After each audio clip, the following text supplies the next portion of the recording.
The question of why women are so underrepresented in parliaments across the Commonwealth is one the CWP is committed to understanding and addressing.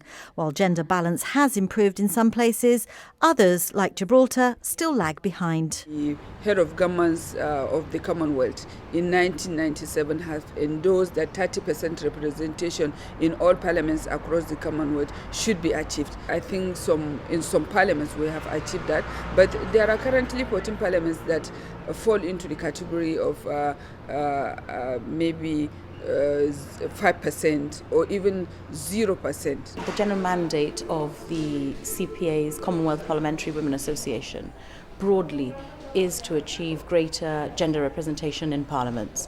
So when we have a conference such as this, what we do is we look at target areas so we can focus on a particular theme and look to see what the problems are, what the barriers are, and what we can do to ensure that we increase representation of women. On the opposition benches, I am the only female. So when you want to present issues and suggestions for legislation that will be based on the woman's agenda and the needs of women, I feel very alone and very isolated. We have very, very, very similar problems.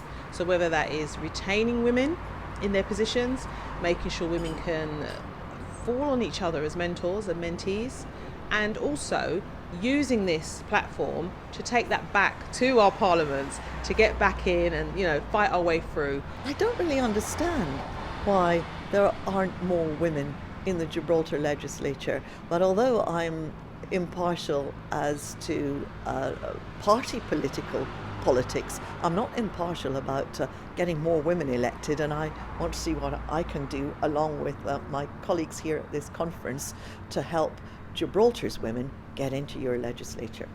One of the key barriers women face, according to studies, is the growing scourge of online abuse. But it's hoped that legislation in the pipeline will go some way to addressing this. I used to be a Member of Parliament myself in the United Kingdom in the House of Commons, and I've seen some of the ways that women parliamentarians have often faced levels of abuse greater than that faced by men. Online abuse we are all very well aware of, but it is a real issue for women and young girls who are thinking, I don't want to put myself into an environment that's toxic. There should be better regulation and way more respect, and I also think it's vital for people in positions of leadership in Gibraltar to constantly come out disassociating themselves from some of the despicable things that go out there. And I'm really proud that the UK has introduced the Online Safety Bill. When I was Secretary of State for Digital Culture, Media and Sport, I started the Internet Safety Strategy. It's frustrating that we're only just now legislating. It's part of the legislative reform that I announced during the budget session of Parliament. It's something that I feel very strongly about because we've got to protect people from social media, generally the population.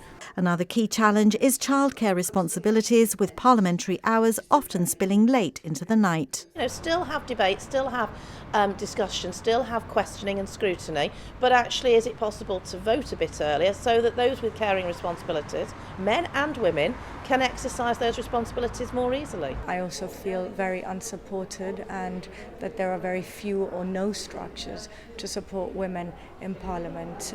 Firstly, which is a general defect that we don't have, is the parental laws. Despite the many challenges of being an MP, many felt, however, that it was a rewarding career. I just love this job. It's an amazing job. You really can make a difference. If we really are going to have true democracy, then we need a legislature that's reflective of our community.